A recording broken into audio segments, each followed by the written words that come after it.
She was the first woman Master Tactical Patrol Officer for the Illinois Tactical Patrol Officers Association. I don't shoot good enough for that. Most of us don't shoot good enough for that. She's been seen on Guns and Ammo TV.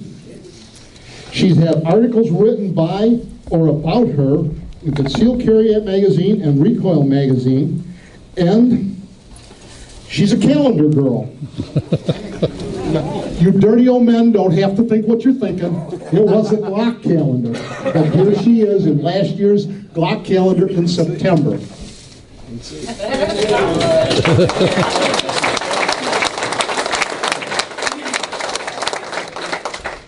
I still had the concealment magazine, and there's the write-up on her in the experts section. I can tell you that being a former member of the Will County Sheriff's Police and being around the range a lot, going through 4 or 5 range officers, when they were speaking, the guys in the back were all screwing around. Well, when Kim's speaking, none of them screw around because they don't want to get beat by the girl, so they're going to pay attention. Kim Heath.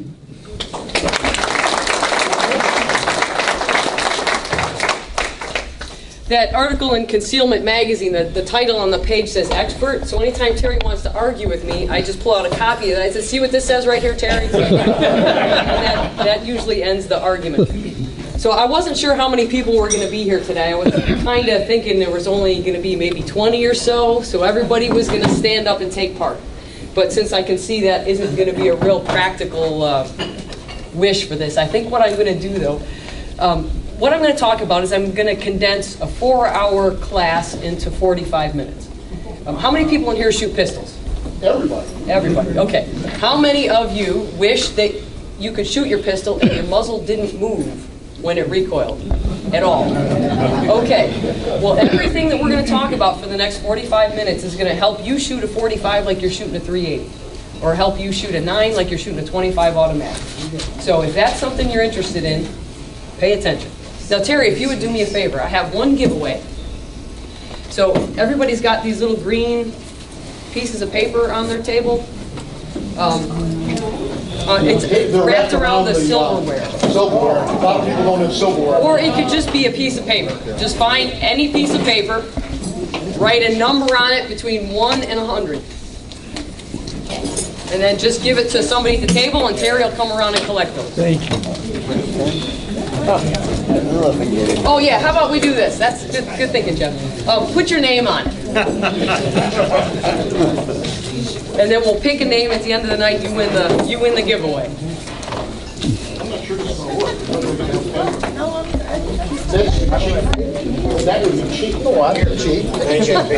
Cheating is okay. Cheating? I'm good at cheating. I'm going to give you my food bill. I'm not paying that. Is that tub empty? Yeah. Terry's got an empty tub there. Okay. I'll get a hat. So being that human beings, our brains tend to work linearly, we're going to start at A, and then we're going to go to B, then we're going to go to C, then we're going to go to D. So rather than jump around and make it complicated and hard for you guys to remember, what was the first thing? The first thing when you start to shoot, when somebody teaches you how to shoot, they tell you what to do with your feet. So we're going to start with our feet. And why is that important? Because when you're building a house, if you put a crappy foundation underneath the house, what's going to happen as soon as it snows or the wind blows? The house falls down. So your feet and your legs are your foundation for that pistol. So that's why we're going to start at the bottom and work our way up.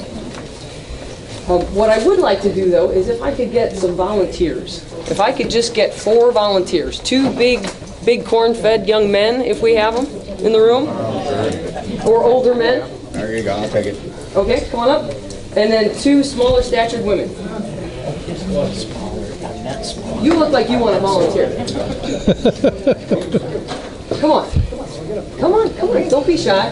What's your name? Doug. Doug won't bite you, I promise. And then how about you 2? All right. Come on, come on. It won't hurt, I promise. Come on,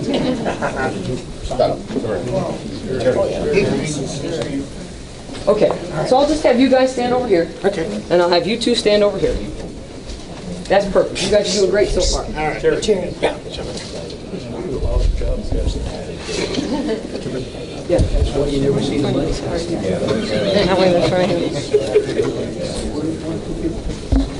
Okay.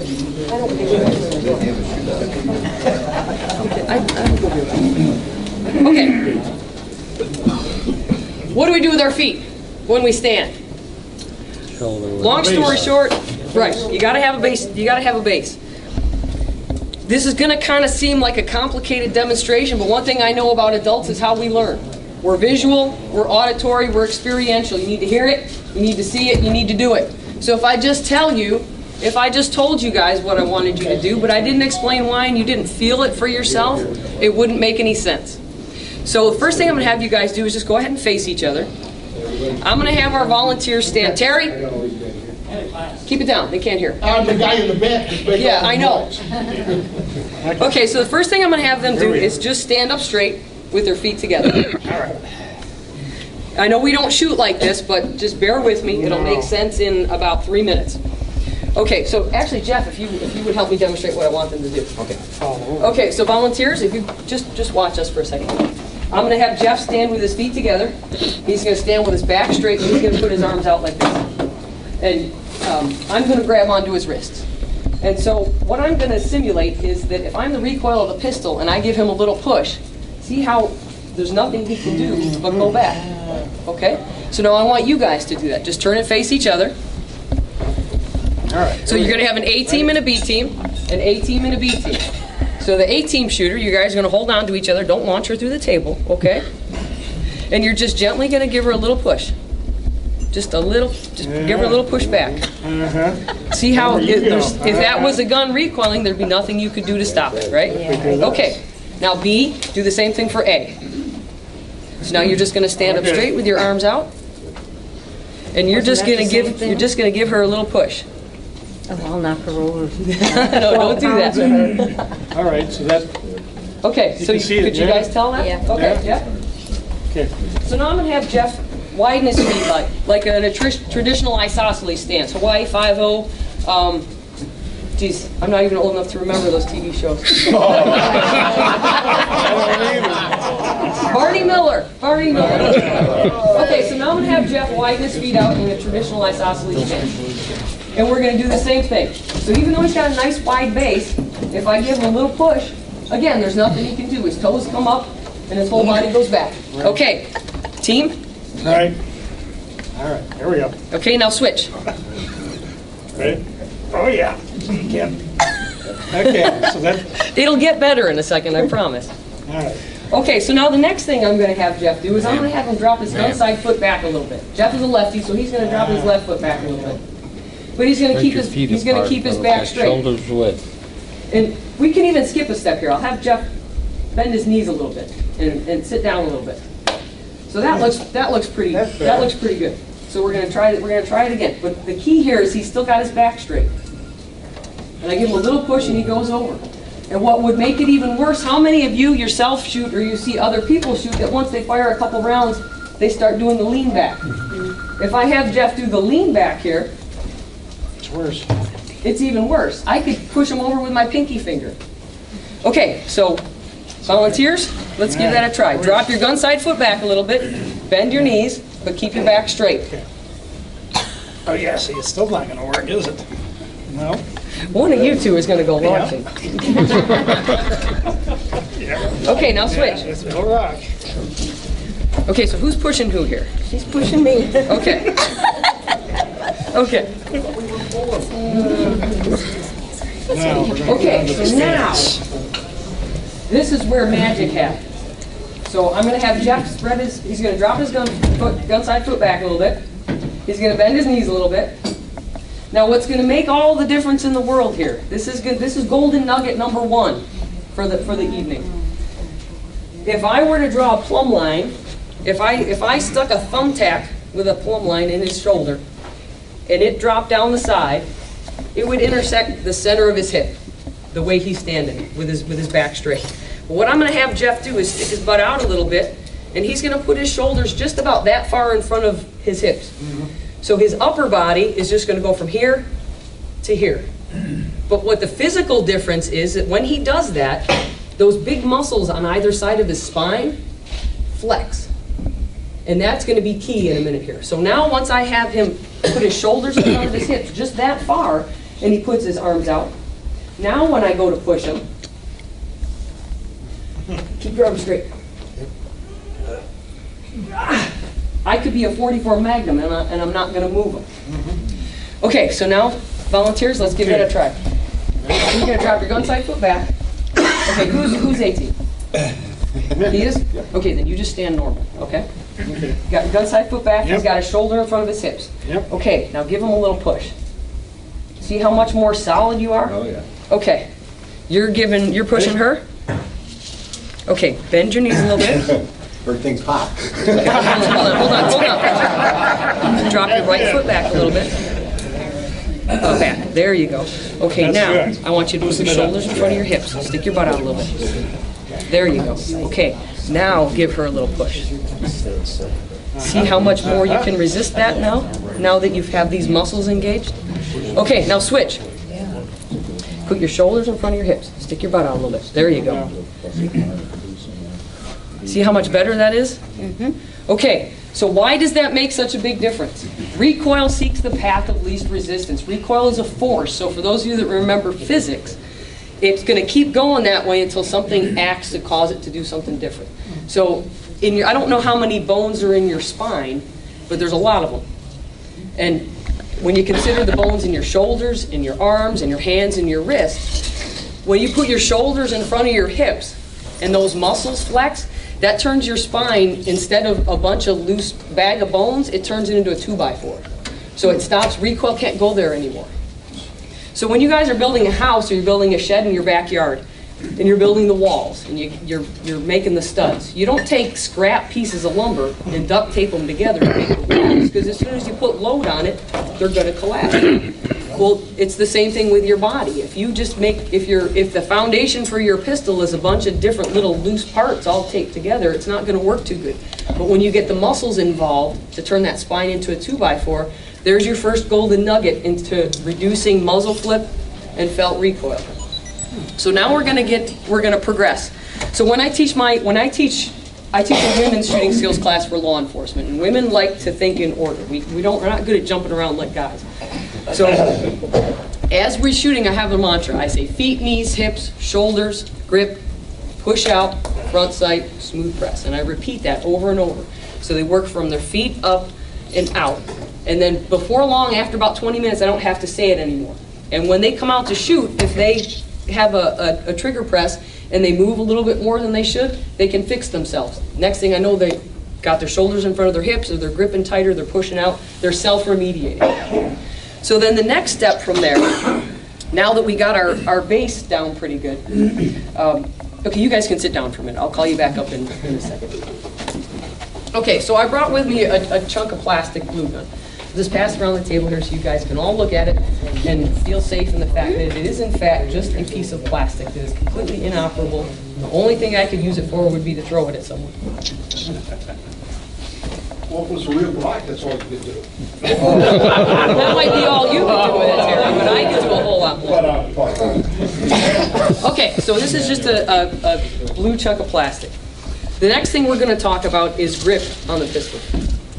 And I'm sure, Jeff always talks about how police departments, we have what's called the size 9 boot problem, where a chief will say, everybody on this department has to carry a Glock 22. I don't care how small or how big your hand is, this is what you have to carry. So a lot of times one family member may have a gun that they like a whole bunch, whether it be a H&K or a Glock 21 or a 1911 with the fat grips and a long trigger and an arched mainspring housing on it. And they try to get someone else in the family to shoot it because they like it and it's just too big for their hand. So something that's very important when you're picking out a pistol is that to get it to properly be able to shoot it as efficiently as possible, when you get a grip on it, you need to be able to grip the pistol so that it's in line with your forearm. So you make a V with your hand, and the web of your hand here goes up high on the tang. Can everybody see that? And then when I wrap my fingers around the grip, I should be able to get up to the first knuckle of my finger on the trigger. If I can't do that, and I have to do what we call choke around like this, see how the pistol's not in line with my hand anymore, how it's in line with space here? The direct correlation of that is going to be, if I could have you step up for a second. Okay, so go ahead and grip it. Lefty. Okay, perfect. I'm going to have you grip it so that it's in line with your forearm, like that. Now go ahead and grip it with your other hand. So right now, I know you guys can't see this, but I have it nice in line with her forearm. So if I just give it a little hit like this, like it's recoil, you can see it doesn't move a whole lot. But if I choke her hand around as though it were too big, you can go ahead and stick your finger in the trigger guard, just so that for the demonstration. Now, the pistol is actually, if you guys can see that, see how it's just kind of in line with the space in between her arms? Now, when I hit it, see how much more it moves? It goes womp, womp, womp, womp. Because we've taken away the, thank you, we've taken away the foundation. When the pistol is in line with your forearm, you've got a 2x4 behind that pistol.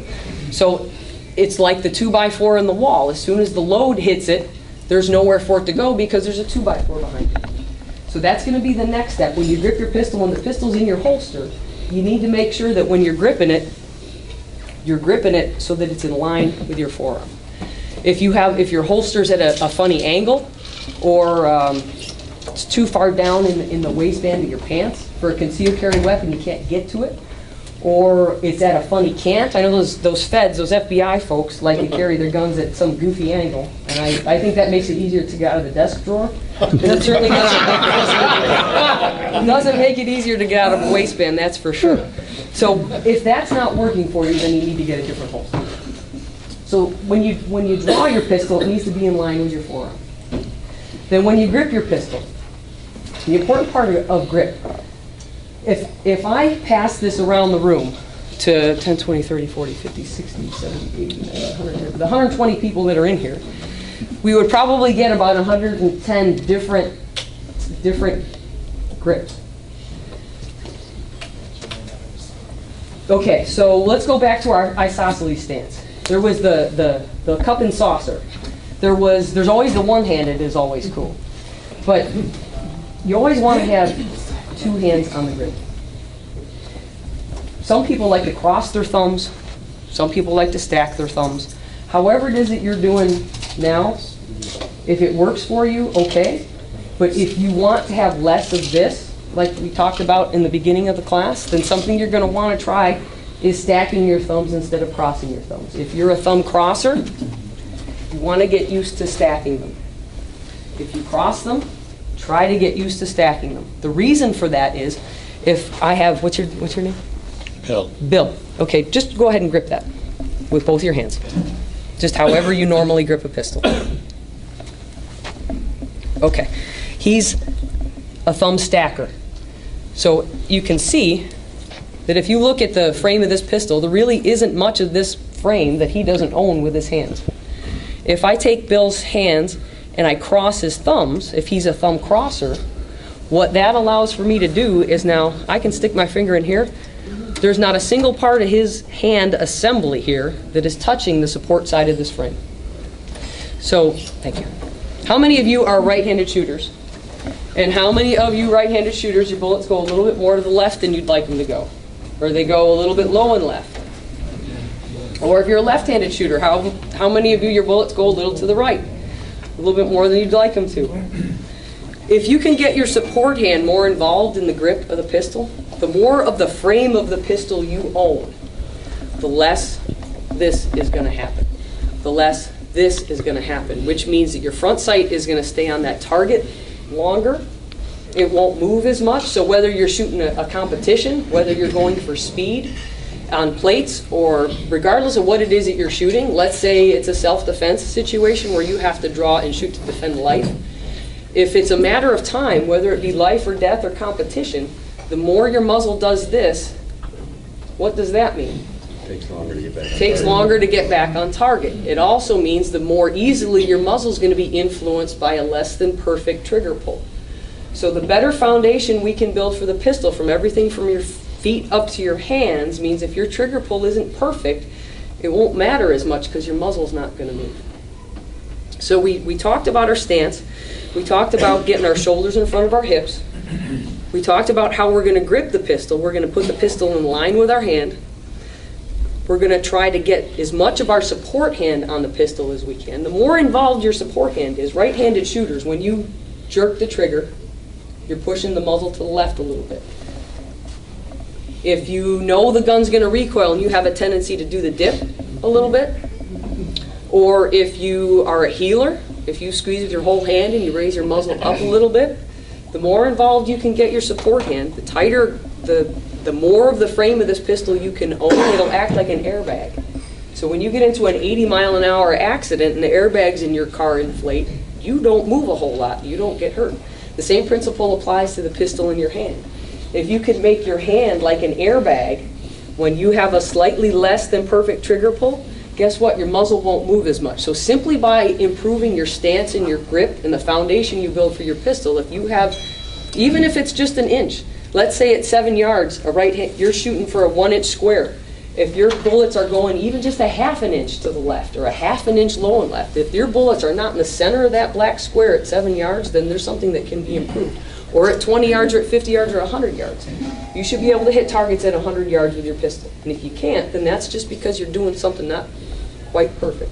And all the principles we're talking about here tonight will apply regardless of the distance or the speed that you're trying to shoot at. Okay, so we talked about our grip and the importance of having an involved support hand. Acts like an airbag for less than perfect trigger pulls. So the next thing we're going to talk about is when you push the pistol out to the target. Most of the guys in here, you guys are big, strong, south of I-80 guys. You've been raised right. You can grip that pistol tight. And when you push it out to the target, you can probably squeeze the living bejesus out of it. But even still, we're going to make you just that much better. So would you mind stepping up for just a second? Yes, please. What's your name? What's your name? Jeff. Jeff. Okay, this is Jeff. Okay, Jeff, go ahead and grip the pistol and just point it at the wall there. And just grip it however you grip it and however you normally stand. Okay, so this is Jeff. He's got a good stacked thumb grip going on. He's got his shoulders in front of his hips. He's looking pretty good. So we're just going to do this. And so you can see it moves a little bit. He moves a little bit, but not much. So we're going to see if we can't make him move even less. So what we're going to do with Jeff is I'm going to have you just retract, bend your elbows and retract. Now when you grip this, I want you to squeeze this like you're trying to choke your mother-in-law, okay? Now when you push out to the wall, instead of just putting it out there and holding it out there with your hands, I want to have Jeff pretend like there's a chunk of cold butter in front of him, and he has to push the pistol out through the butter to get to the target. So go ahead and push out. Push, push. Are you using more muscle now than you were before? Mm-hmm. Okay. Now go ahead and hold that. Get your shoulders in front of your hips. Stick your butt out just a little bit more.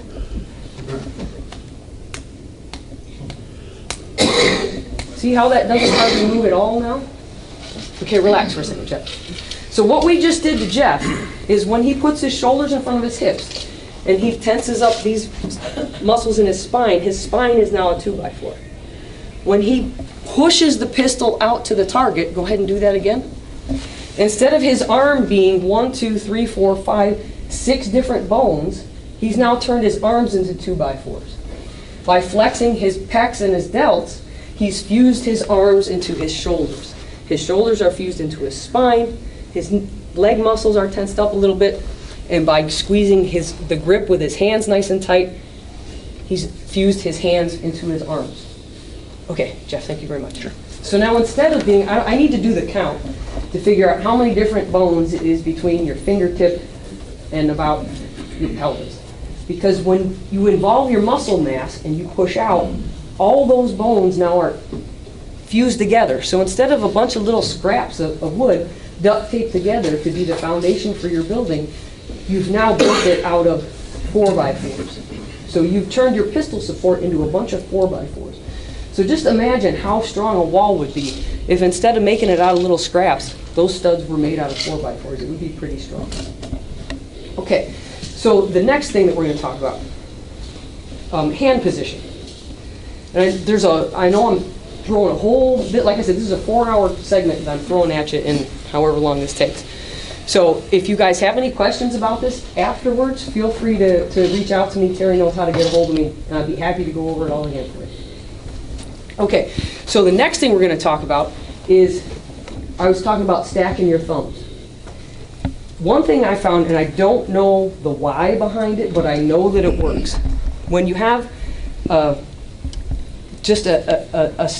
if you look at the way my hands go together here, my thumbs are stacked, but you can see the shape doesn't quite, it's just not a perfect fit.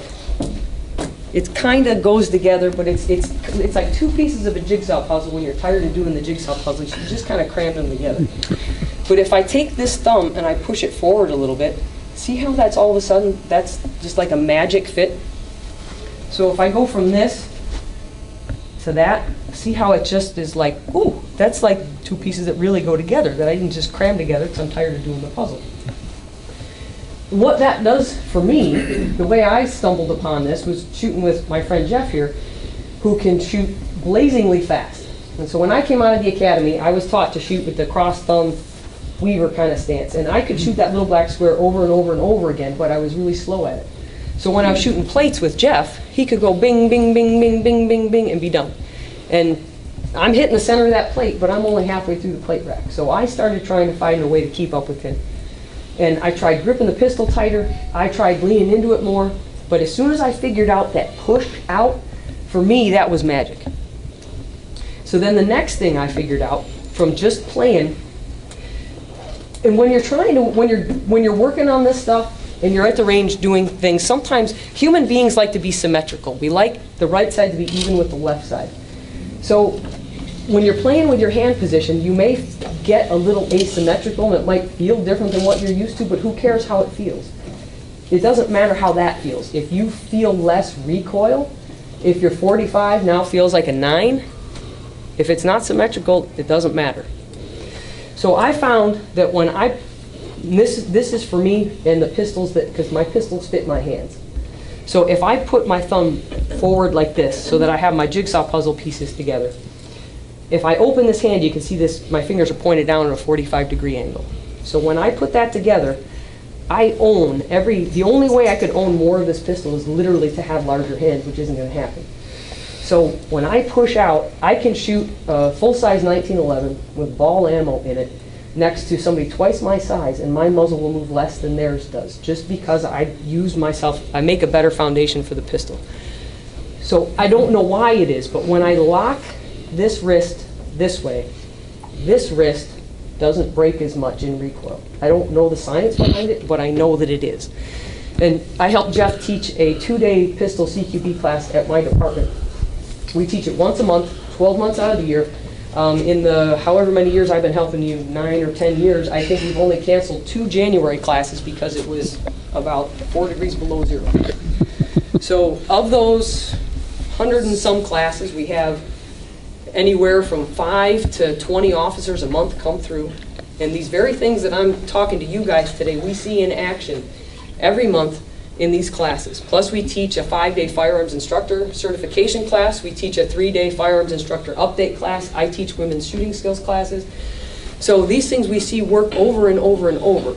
Now it won't be a cookie cutter for everybody. You may find that when you grip your pistol, smaller hands and larger pistols, a real aggressive thumbs forward tends to not work because they can't keep their hands together. And so the pistol will tend to jump out of their hands.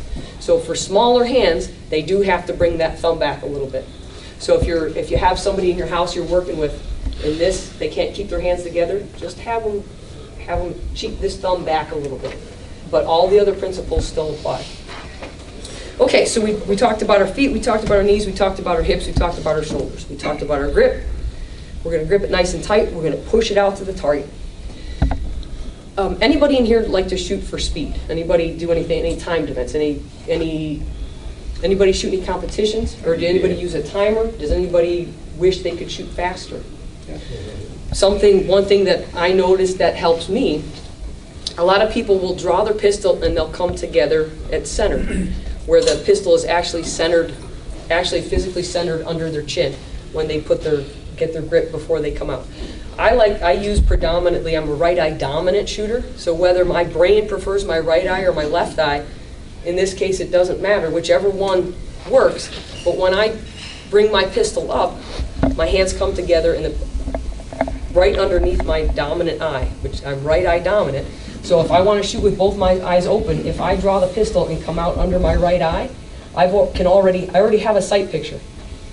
Anybody shoot? Have any of you shot with both eyes open and found that you see two rear sights? Oh, yeah. Yes. When you bring the pistol up under your dominant eye and come out, because it's under your dominant eye, you'll have the proper sight picture. If you're a left eye dominant shooter, but you shoot with the pistol in your right hand, when you come up to here, just turn your head a little bit. And when you come out, you'll have the proper sight picture. Hi. So just turn your head a little bit, and that way when it comes out, that is the sight picture you're going to have. So if you don't want to close an eye, or if you're concerned with speed, if you're trying to make things happen faster, there's a little cheat for you. Okay, so now we got out to here. Next thing we're going to talk about is trigger finger. How am I doing on time? Got 5. Okay. Next thing we're going to talk about is trigger finger. Anybody got a Sharpie marker? I do. Just in time. Always prepared. Hey, I am a Marine, you know. Yeah, but I wouldn't brain pop. Semper Paratus.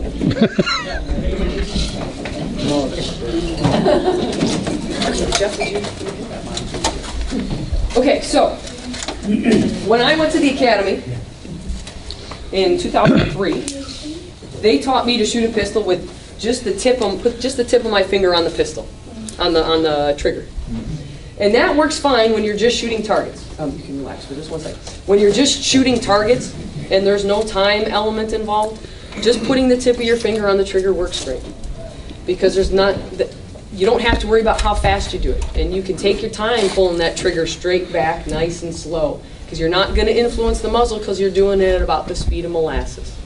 But if you want to be able to draw a pistol and come up and just bum, bum, bum, bum, bum, bum, bum, you'll find it a lot easier to put those rounds through the same hole, literally a hole about the size of a 50-cent piece, if you can get a little bit more finger in on the trigger. The reason behind it, and I think the reason that police and hunters and military have been taught to use the tip of their fingers, because they're rifle shooters. And when you're prone, you're shooting a really nice rifle with about a 2.5 or 3 pound trigger, you use the tip of your finger. And that's who police officers were back in the day. But how many points of contact do you have when you shoot a rifle? A lot. You got about 6 of them when you shoot an AR. And especially if you're prone with a bipod under your rifle, you've got a ton of points of contact, and you can just use the tip of your finger because time is not of the essence. But when you're shooting a combat pistol and time is important, how many points of contact do you have with a pistol? Basically 2.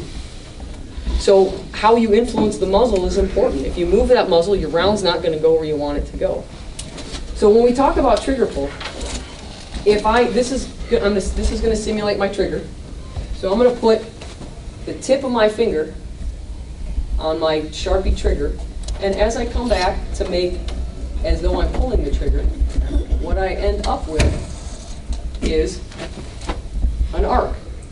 So if I was a right-handed shooter and I did that quickly without a good support, with my support hand not involved, if I had kind of a crappy grip and didn't have a lot of foundation behind the pistol, what way is my muzzle going to go? My muzzle's going to go to the left. And how far to the left it goes just depends on how badly I do that. But if I can get that trigger up to my first knuckle, and then I do the same thing, what do I get? A straight line, or a line that's a whole lot closer to being straight than it was up here. So, thank you, Jeff. So, when we shoot, here's your marker. Oh, he stole it off the government. He doesn't need it back. Exactly. So when we teach our pistol classes, we try to get people to be able to put as much of their trigger finger up to that first knuckle as they can.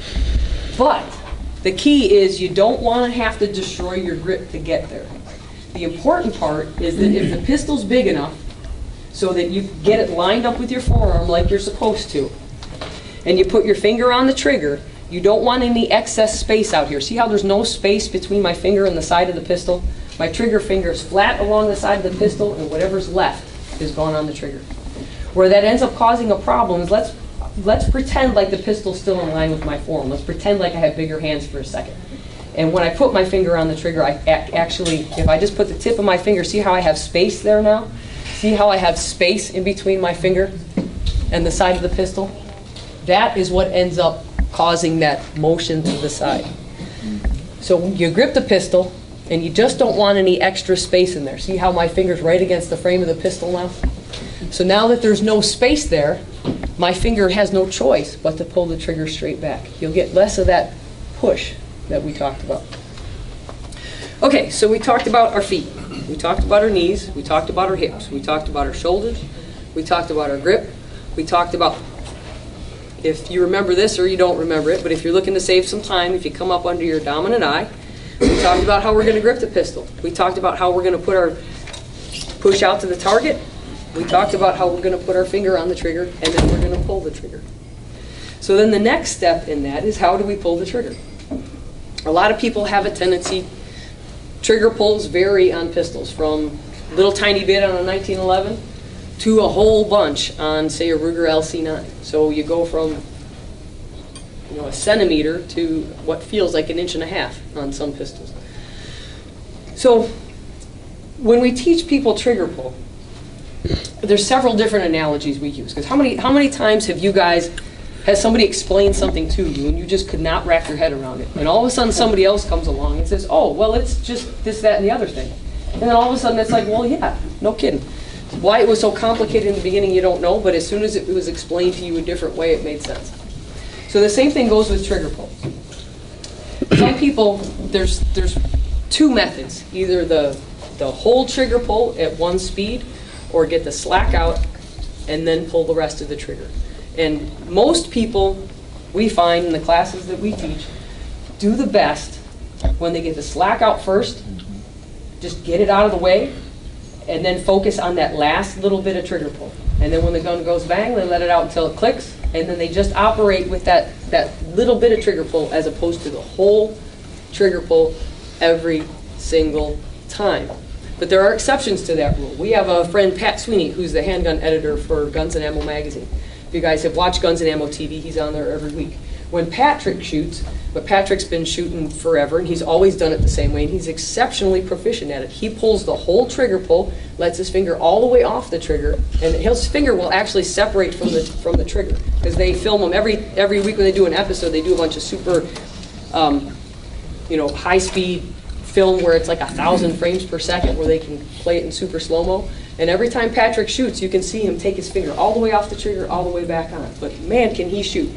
We go out to the Marseilles National Guard base out in Marseilles, Illinois. And they have, for those of you that haven't had the luxury of being there, they have electric pop-up targets that start out at 50 meters and they go out to 300 meters. And every once in a while, when we're out there for a rifle class, when the targets get real chewed up, they'll let us shoot them with our pistols. So I haven't hit the 300-meter target yet, just because we're shooting semi-wad cutter 45 reloads, and I haven't quite figured out I don't know if I need to mortar aim or if I can kind of straight on aim. But once I figure out my point of aim, I'm going to be good. But Patrick has multiple hits on that 300-meter target. So whether he shoots fast or slow, but that trigger pull works for him.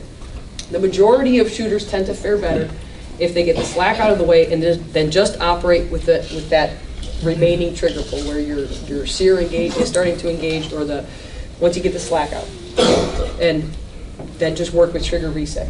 So the way we explain trigger pull to people is you grip, you come up to the target, and when your sights are on target, you get the slack out of the way, so that you don't have to think about it anymore. Now all you need to think about is that centimeter pull, centimeter reset, centimeter pull. And the way we explain trigger pull to people is people have a tendency to get perfect sight alignment, and then they tell the gun to go bang now. I want you to go bang now. Because this is one of the few things in the world we can control, and we get a kick out of that. So we say no, no, no. And a lot of times it doesn't work that well. You end up pushing, you influence the muzzle when you do that. And I always joke with my students, and I say guns are like spouses. If you get bossy and try to tell them what to do, they say screw you, and they put the bullet somewhere else. So don't get bossy with the pistol and tell it you're going to go bang right now, because that's how you influence your muzzle. So the way we explain trigger pull, a couple of the different ways, just depending on what connects with that person, is one way is when you're driving. Let's say you're going down a road and there's a yield sign up there. Say you do 40 miles an hour up to the yield sign. When you get to the yield sign, you don't floor it and do 200 miles through the intersection. Well, at least you shouldn't. Most people, you'll do whatever speed up to the yield sign. You get to the yield sign, and then you just roll through it smoothly. Well, your trigger pull's the same way. Doesn't matter what speed you get that slack out of the way. You can do that at 200 miles an hour or 40 miles an hour, but once your slack is out, that's your yield sign. You got to hit that yield sign, and then you just got to roll through it smoothly until your finger doesn't come back anymore. Forget about the bang. Forget that it's going to go bang. You have your point of aim, but keep your brain in your trigger finger, get up to your yield sign, and then just roll through it smoothly at 10 miles an hour till it doesn't move anymore. Then when it doesn't move anymore and the gun goes like this, which it won't do this now because you guys are a better foundation for your pistol, so it'll just do this. You let it out till it clicks, and then you roll through it smoothly at 10 miles an hour again until it goes bang.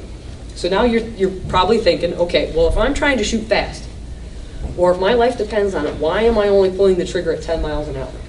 Because once you learn how to pull it smoothly at 10 miles an hour, you can pull it smoothly at 20 miles an hour. Then you can pull it smoothly at 30, 40, 50, and next thing you know, you'll be up to 100 miles an hour. So all these little things that I'm talking to you guys about, I taught a class for ILETA, the International Law Enforcement Educators and Trainers Association, a couple months ago. And fortunately for them, I had 4 hours that I got to spread this out over. We were able to spend a lot of time, and it was a shooting class, so we all got a chance to practice with the shooting.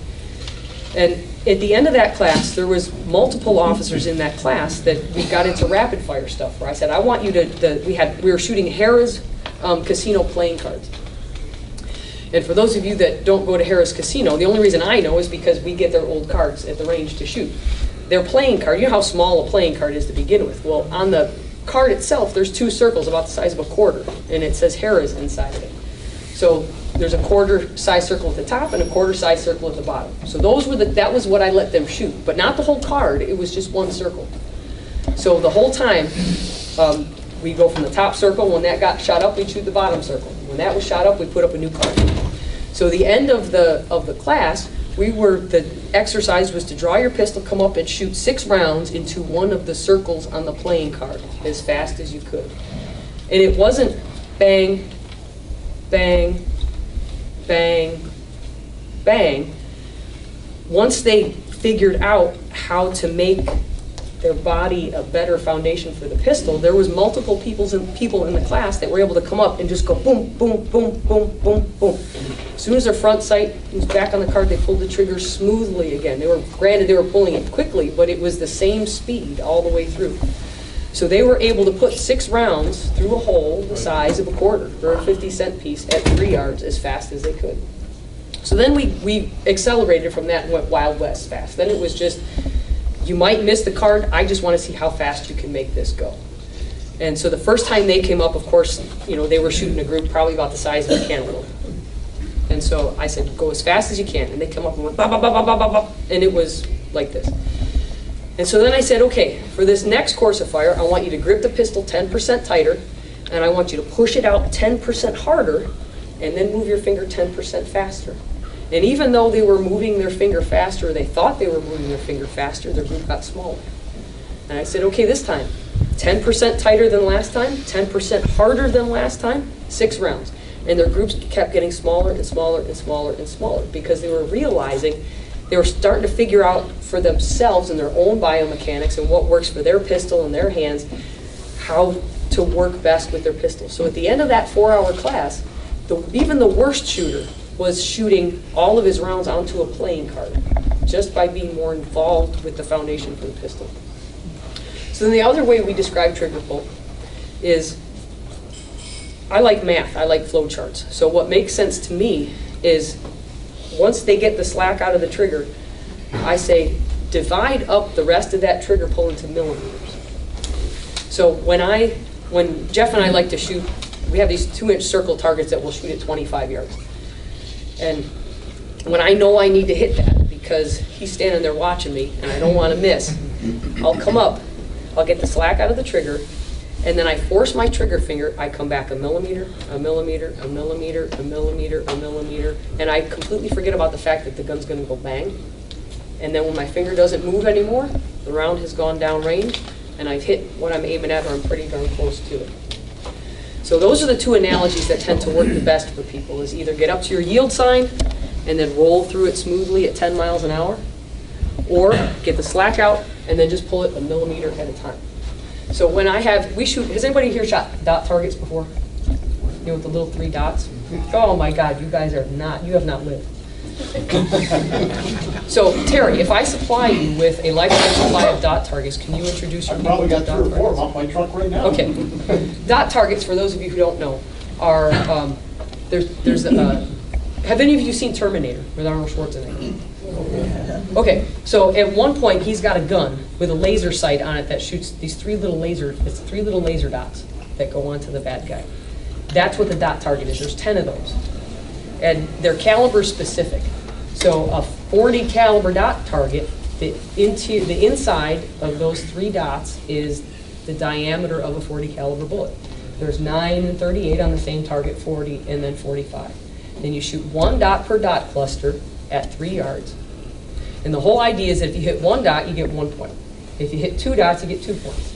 And if you get in the center and you touch all 3 dots, you get a bonus point, you get 4 points.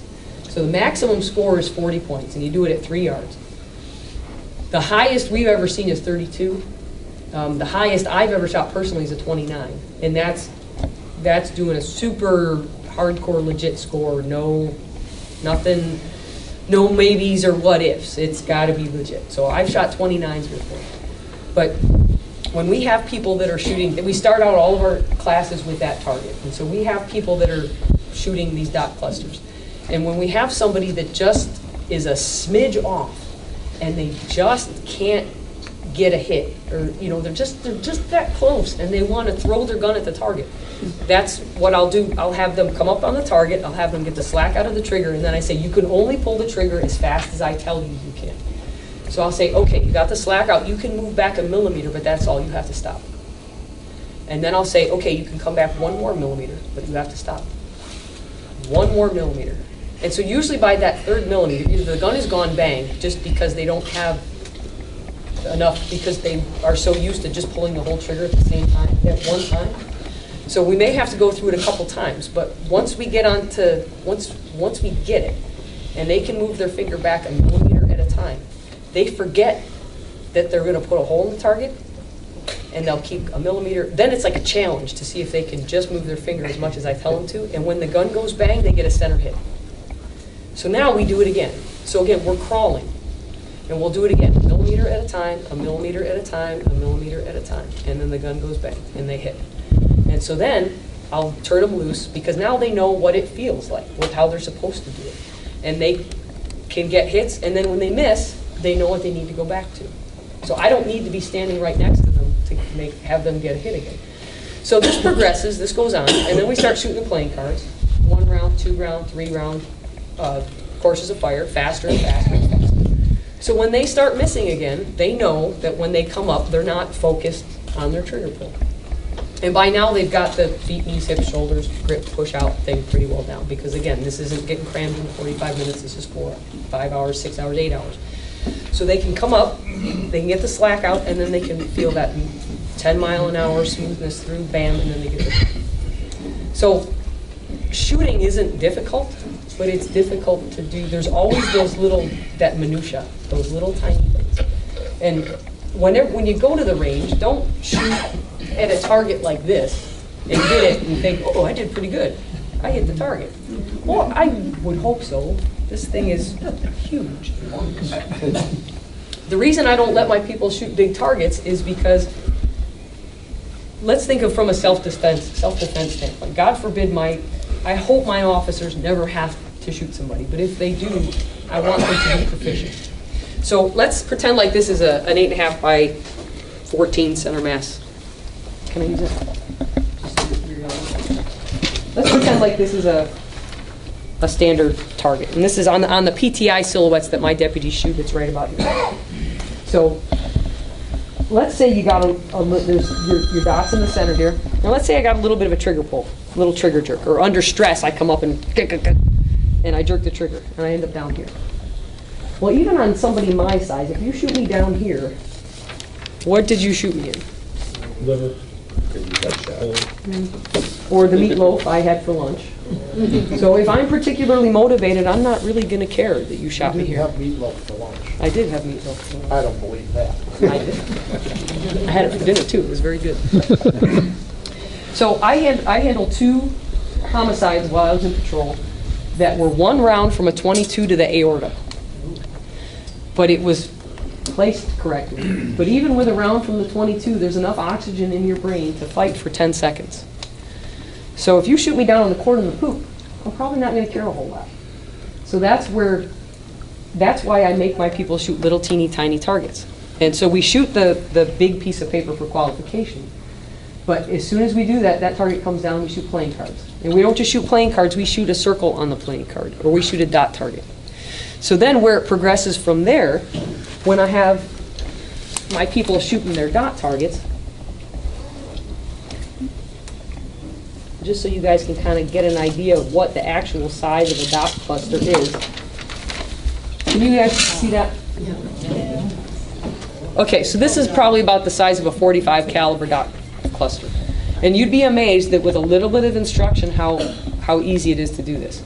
So then I'll have them shoot this target at 3 yards, which is about this distance. Then I take the big yellow center mass piece of paper, which has the black square in the center. I'm sure you guys have all seen that. Can I get your Sharpie again? Yeah. So then what I do after that is to teach my people how to translate 3 yards into 25 yards. So how many of you can shoot really, really, really well at 3 yards, but as soon as you put the target back any particular distance, you can't hit the broadside of a bar? Doug Mayhall. I never shoot past 15 yards. Never. Okay, so I don't want to draw on the menu here, but you can kind of get the idea. So then when it's on the target, I'll take a big fat Sharpie and I'll draw a dot in the center, and then I draw a dot over here and a dot over here on the target. Literally this big. Because what this does for them is if I take this piece of paper now with the 3 big dots and I put it 25 yards away, so they got their 3-yard target and they've got their 25-yard target. When they aim at their 3-yard dot cluster and then they aim at their 25-yard dot cluster, it is the exact same sight picture.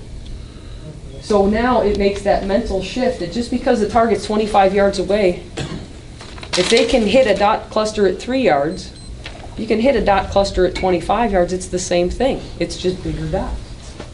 So it's actually easier because it's bigger. So yeah, it's 25 yards away, but it's like 72 times the size. So if you can make that mental shift and realize that everything is just a dot cluster.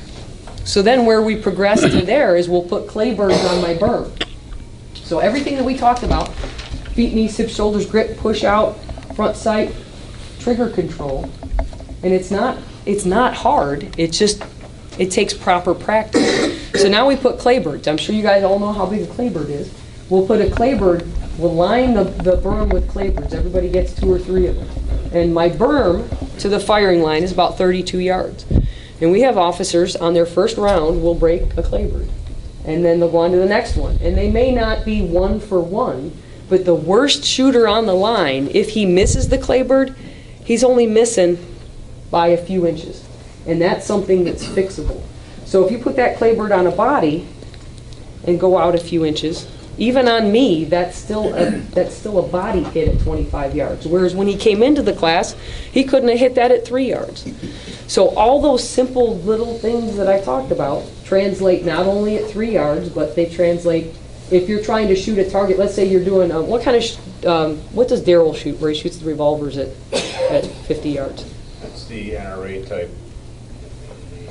Bullseye? The old TPC type matches. Yeah. Shoot. We have a friend who's a superintendent at Cook County. He does it's a revolver shooting at 50 yards at like an IPSC or the B-27 target, and they shoot kneeling and all kinds of stuff.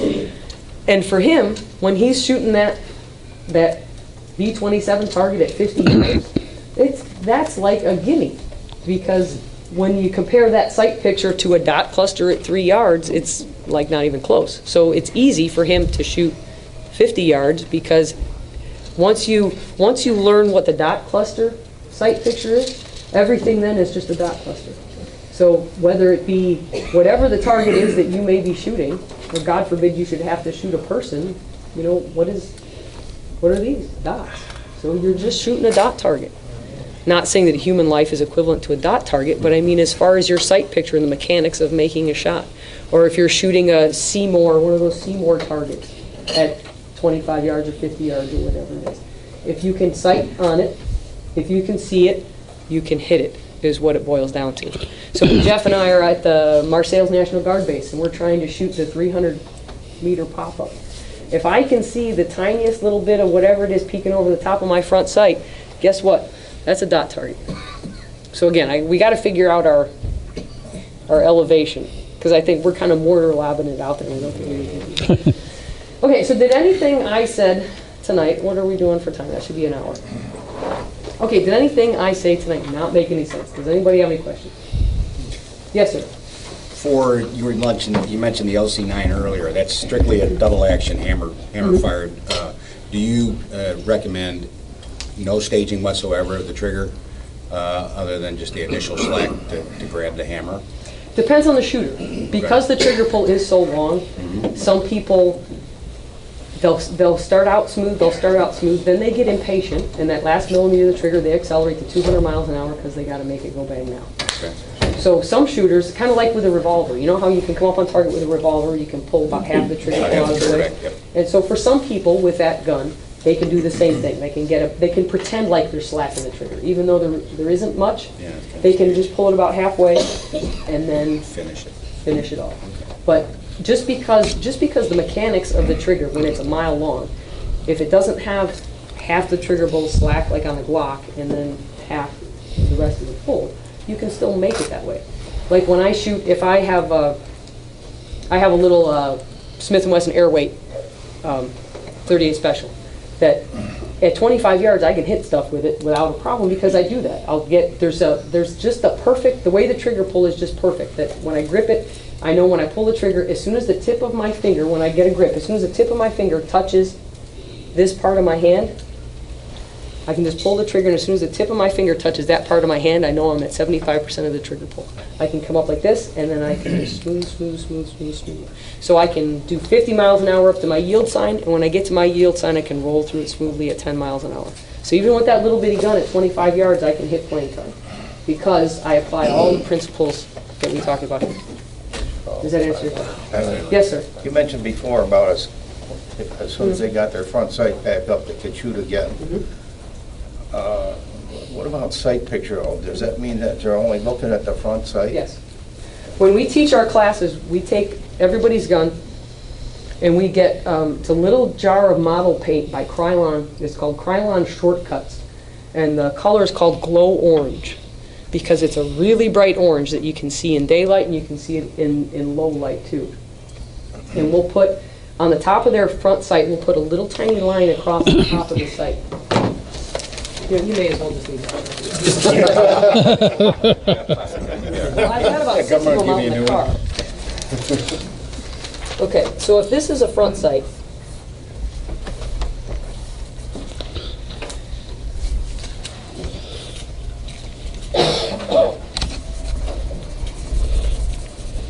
okay, so one thing. Stayed in the lines.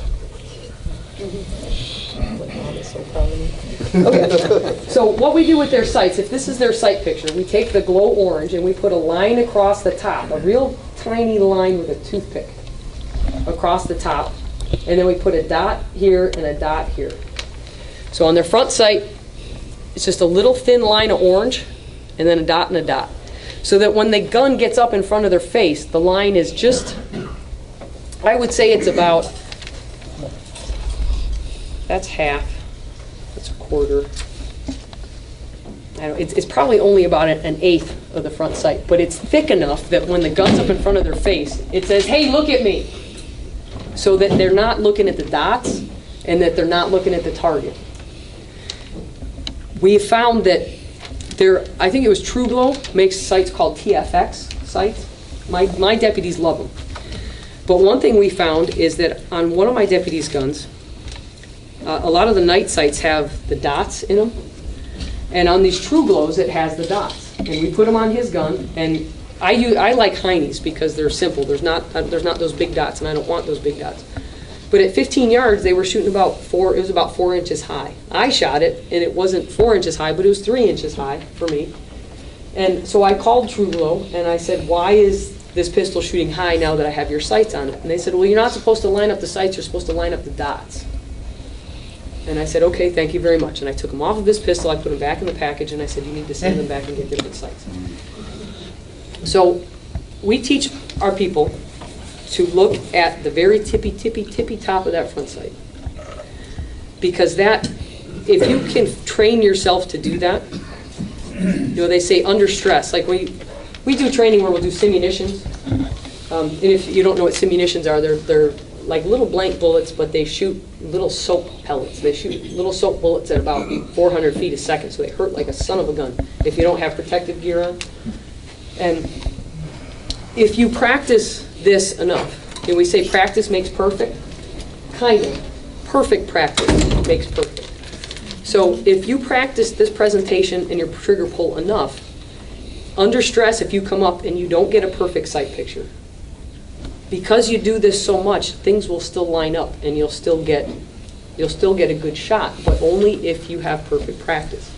So to test myself on that sometimes, like if I'll go up the stairs in my house, and then there's a couple rooms upstairs. So sometimes I'll go up the stairs, and these rooms will be dark, and I'll do it on the range sometimes. I'll close my eyes, and I'll draw my pistol, and I'll point it at the target, and then I open my eyes to see what kind of sight alignment I have. And every time I do that, I come up. My front sight is in my rear sight notch, just because I do this so much. So even if you don't dry fire, even just coming up and getting a sight picture, so that your body knows what that feels like. You'll be faster on threat, you'll be faster on target because you're not lining up your sights. So this is part of your marksmanship practice. It's not, Jeff talks about accuracy as far as your marksmanship goes, but accuracy of movement plays just as much into it. Like golf, any golfers in here? Muscle memory. Yeah, I wouldn't admit to that either. But with golf, if your setup isn't right, how's your shot going to be? It's not going to be too good. How many of you have had to drive in somebody else's car where the seat's too far away from the gas pedals or too close? Yeah, it sucks. Well, the same thing goes for shooting. So you get your setup right, and everything else just falls into place. So yes, we try to get our shooters to focus on the front sight because it is more accurate that way. And as an instructor, I can tell when people aren't looking at the front sight. Most of our classes we start out with a target at 3 yards, just because it's far enough away that we can tell specifics, minutia of what they're doing right or what they're doing wrong. But also 3 yards is a very typical, it's even actually kind of far for police officers, because if you're my bad guy, okay, so if this is 3 yards, I can't stand this far away and interview somebody, just because some of the houses we're in don't have rooms this big. So we typically end up having to talk to people from closer distances, and this is about the average distance where things go bad for police. So this is the distance that we spend most of our time practicing our marksmanship from. We don't neglect the longer distances. Like I said, even in a CQB class, a close quarter battle class, we shoot claybirds at 32 yards, because bad guys are across the street sometimes. So we practice both distances. But when I have a student that's shooting a target and if they're shooting a playing card and their group is equally spaced around the playing card, they're missing high, they're missing right, they're missing left, they're missing low. When you have a target that's close enough, the student is either looking at the target and the sights are in their peripheral, or they're sort of looking at everything at the same time. Because the target's close enough, they can see the sights and they can see the card at the same time. If you just turn to the person that's next to you, put your finger up like it's your front sight. If you put it in front of their face, you can see their face and the finger at the same time. It's not clear. But if all of a sudden you focus on the tip of your finger, how much more precise is the tip of your finger when you focus on it? It's very precise. And when you need to make a precise shot, you need to focus on the front sight.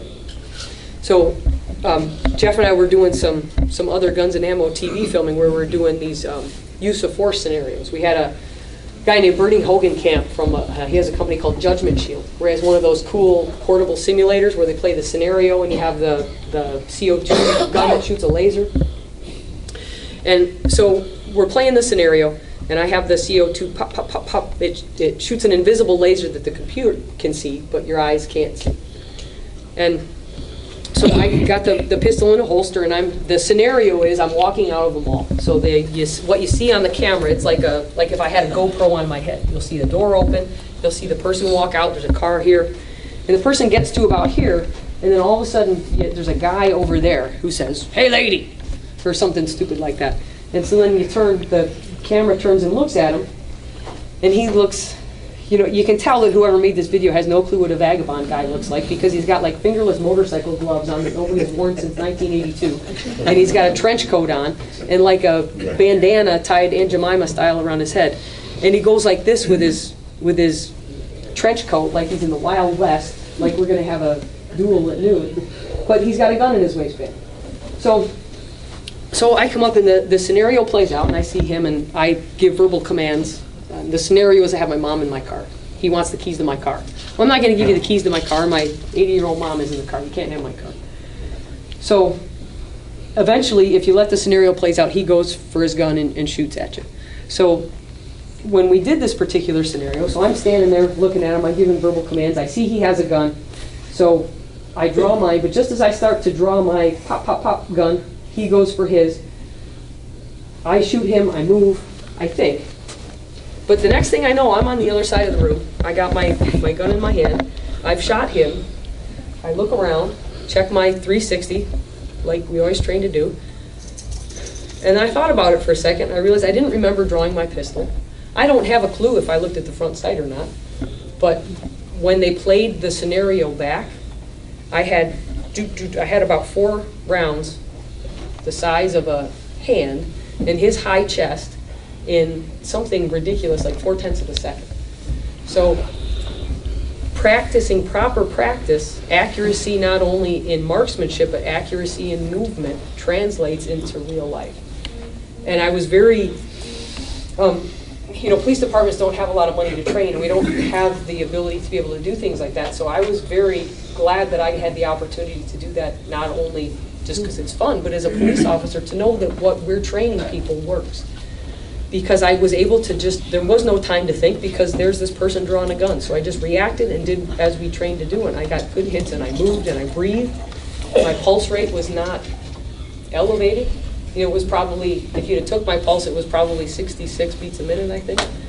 And it was okay. So, that being said, yes. To give your short question a 10-minute answer, front sight, but that's why. And I'm also a firm believer in telling people why. Because if you ask me a question and I don't tell you why to my answer, then it just becomes because I said so. And what the heck does that, what does that mean? That doesn't mean anything. Okay, next question. Yes, ma'am. If you're not used to a particular weapon, that left thumb, are you not concerned that in a panic situation you might hit the magazine release button? No. Because on a 1911, it's awfully You mean close. the slide lock lever? No, I'm talking about the magazine release button.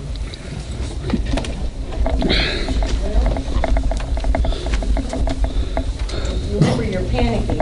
You're doing it fast. Okay, so show me what. I was talking about the magazine release button right down here. No, because your hand is going to be. Oh, you want it clear up there. Like that. Because when you put it clear up there, and then Then the bottom of my thumb is over the magazine release button. but it's not touching it, and it's not gonna. Oh, It's okay. not. You would have to go. Yeah, there's no anatomy there of your hand. There's a nice hollow there. Okay. But see how much contact you have with the support side of the Yes. pistol by the end of your hand? Yes. Now go back to the way you have it. Oh, like this? Yeah. I wasn't sure how you. That's okay. Just go ahead and do it. point up at the wall. See how wobbly? No. Sometimes it takes longer than 8. Focus. That's the best one. I get my daughter. And also, you don't need this. Get out back. Does that make sense? What I get the last time? Okay, what else we got? Yes, sir. One more question. Dry fire training. But this is different. Last question. Okay, dry fire training. Dry fire training is extremely important. However, there's 2 different ways to do it, I discovered. I'll have people come in, because my department, we have open shoot Fridays, where you can come in and you can shoot every Friday. The police officers can, not you guys. Yeah, that's retired. Yeah, I had to qualify that. And so I'll have people come in and they're still struggling and they say, well, I dry fire all the time. And I say, okay, well, show me how you do it. And they'll say, they look at me funny. I said, show me how you dry fire. I said, where are you? Are you in the bedroom? Are you in the living room? Are you watching TV while you do it? And they said, sometimes in the bathroom with your gun belt on and no clothes. I don't want to know about that. That's scary. Hey, if it works for you, Terry, then you stick with it. So they'll show me, and they say, I come up and I go like this, click, click, click, click, and I say, okay, what are you thinking about? And I said, what do you mean? I said, what are you thinking about? Well, I'm not really thinking about anything. I said, well, you're not doing yourself any good. So when I teach people how to dry fire, because it's something that I learned out of necessity trying to keep up with him. So when I dry fire, I usually close my eyes and I feel the way my finger feels on the trigger. I get the slack out and then I feel every millimeter of trigger pull until it goes click. And I click and then I'll reset the slide or I'll recock the hammer and I come back up and I feel every millimeter of trigger pull. And I call it active dry firing versus passive dry firing. If your brain is not involved in what your finger is doing, then you're not getting a whole lot out of it. Because humans are visual. So if you keep your eyes open, your brain's going to focus on what's coming in through your eyes. So if you're watching TV and dry firing at the TV, you're going to be paying attention to the TV show. You're not paying attention to what this is doing. So obviously, open your eyes when you lock the slide back, stick your finger in the chamber, make sure your chamber's empty, magazine out, blah, blah, blah. But then, once you're safe and you're sterilized and you come up, close your eyes and smooth, smooth, smooth, smooth, smooth to the click. If you want to watch the first couple times to make sure your muzzle's not moving, you can do that too, but you want to mix it up a little bit. Close your eyes a couple times and pay attention to how that smooth trigger pull feels. Then, when you're on the range and you need to replicate that, you can, because you actually have a tactile sensation of what it feels like to do it properly, and you can replicate that. But if this is not involved in it, you're not going to be able to replicate it. Does that make sense? Okay, so Terry says no more questions, but if you guys have any other questions, you want to contact me, Terry knows how to get in touch with me. Stick around for a few minutes and don't let her out. You can ask her questions all night. Oh, we got a giveaway. We got. Okay, you got to give me 5 more minutes. Oh yeah. Well, here's the thing for that. Okay. We got to do a thing for the gun, and we're going to do pass the hat like we always do. And I got one guy at one end, one at the other. Okay.